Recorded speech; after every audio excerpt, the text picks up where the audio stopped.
Little storyteller. Squeaky was a little squirrel with bright eyes and a bushy tail that twitched with excitement. His cozy nest was high up in a tall oak tree, with leaves the color of sunshine. But Squeaky had a problem. The biggest, tastiest nuts he found were too heavy to carry all the way up to his nest. One sunny morning, Squeaky was determined to solve his nutty problem. He looked around the forest. He saw a long, twisty vine hanging from a branch. He spotted a little woven basket that a friendly bluebird had dropped.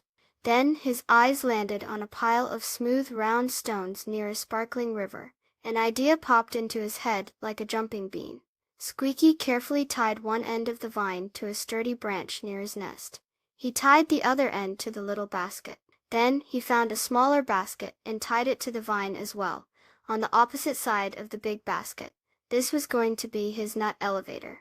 Next, Squeaky gathered the smooth, round stones and put them in the smaller basket. He called to his friend Rosie, a fluffy bunny with long, twitching ears, who was nibbling clover nearby. "Rosie," he called, "can you help me put a big nut in this basket?" Rosie hopped over and carefully placed a large brown acorn into the big basket. Slowly, the basket with the nut floated upwards as the basket with the stones went down. "Wow!"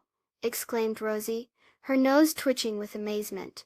Squeaky had built a nut elevator. Soon Squeaky's nest was filled with big, yummy nuts. He even used his elevator to send some tasty berries down to Rosie. Sharing his clever invention made Squeaky and Rosie very happy.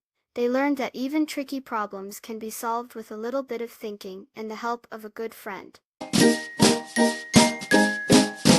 Please subscribe. Thank you.